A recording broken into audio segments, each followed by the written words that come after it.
పెట్టేసావు camera పెట్టేసి నువ్వు వెళ్ళిపోతావు.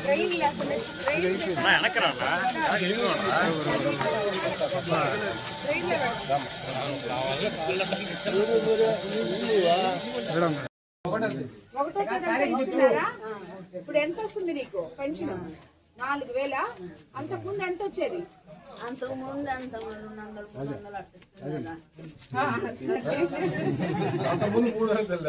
3000 వచ్చేది. ఇప్పుడు ఈ సంవత్సరం మన చంద్రబాబు నాయుడు గారు ముఖ్యమంత్రి అయిన తర్వాత నీకు 4000 వస్తుంది. అది 1వ తేదీకంతా వస్తుంది కదా.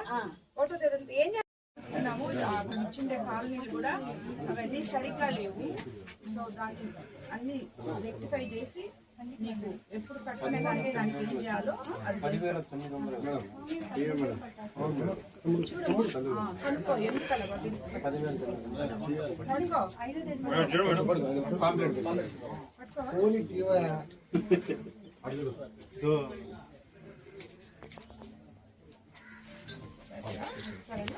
ఇల్లు పెట్టావా? పెట్టాము. నేను మాట్లాడి ఏదో సాయం తీసుకెళ్ళి చూస్తాను. సరేనా? సుపరిపాలనలో తొలి అడుగు అనే ఒక మహాయజ్ఞమైన ఈ కార్యక్రమంలో పాల్గొనిపించిన చంద్రబాబు నాయుడు గారికి ముందుగా ధన్యవాదాలు తెలుపుకుంటున్నాను. ఎందుకంటే ఈరోజు ఇది నా 2వ రోజు. ఎమ్మెల్యే వచ్చి పార్టిసిపేట్ చేసి ఎమ్మెల్యే కూడా రోజుకి అన్ని దగ్గరలా కలిపి 50 ఇళ్లు తిరగాలి అని చెప్పి మాకు చంద్రబాబు నాయుడు గారు ఆదేశించడం జరిగింది. ఈరోజు నేను ఇక్కడ ఎల్లాయిపాలెంలో మొదలుపెట్టి ఆల్మోస్ట్ ఇక్కడ ఒక 25 ఇళ్లు కంప్లీట్ చేశాం. సాయంత్రం కోవూరు కాన్స్టిట్యున్సీలో కోవూరు పట్టణంలో 2 వార్డులు ఇంకొక 25 ఇళ్లు కూడా తిరగబోతున్నాం. ఇది దీని కాన్సెప్ట్.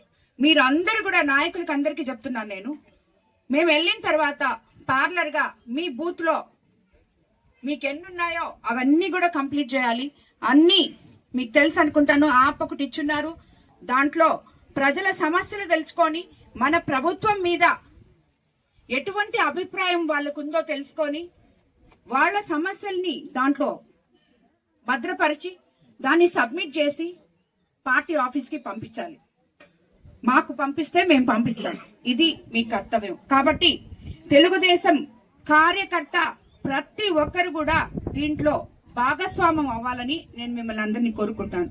మీరందరూ కూడా చెప్పాల్సింది, ఇంటింటికి వెళ్ళినప్పుడు మన ముఖ్యమంత్రి చంద్రబాబు నాయుడు గారు అధికారంలోకి రాకముందు మనం సూపర్ 6 పథకాలని చెప్పి మనం మాట ఇవ్వడం జరిగింది. అలాగే ల్యాండ్ యాక్ట్ రద్దు చేస్తాము అధికారంలోకి రాగానే అని చెప్పి చెప్పడం జరిగింది. ఆల్రెడీ అది రద్దు చేశాం. దానివల్ల డెల్టా ఏరియా అయిన మన కోవూరు కాన్స్టిట్యున్సీలో ఎంతో మంది రైతులు సంతోషంగా ఉన్నారు.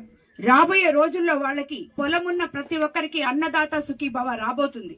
అది కూడా తెలియజేయండి. అదే విధంగా అధికారంలోకి వచ్చిన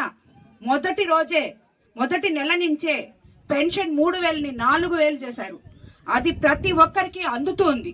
అందని వాళ్ళు అర్హత ఉండి కూడా పెన్షన్ రానోళ్ల పేర్లు ఎన్రోల్ చేయాలని మిమ్మల్ని అందరినీ ఇంటింటికి పంపిస్తున్నాం. అటువంటివి ఉంటే ఆ యాప్ లో పెన్షన్ అనే ఆప్షన్ ఉంది. దాన్ని కొట్టి మీరు సబ్మిట్ చేయాలి. వాళ్ళకి ఏ సమస్య లేకపోతే సమస్య లేదు అని చెప్పి దాన్ని సబ్మిట్ చేయాలి. ఇల్లు కావాలంటే ఇల్లు కావాలి అని చెప్పి సబ్మిట్ చేయాలి. సో ఇలాంటి ఆప్షన్స్ చాలా ఉన్నాయి దాంట్లో. సో అవన్నీ కూడా ప్రతి ఒక్కరిని ఇంట్రెస్ట్ గా ప్రతి 3 నిమిషాల ఇంట్లో కూర్చొని వాళ్ళతో ఓపిక్ గా మాట్లాడి మీరు అప్లోడ్ చేయాలని చెప్పి నాయకులకి అందరికీ కూడా తెలియజేసుకుంటాం.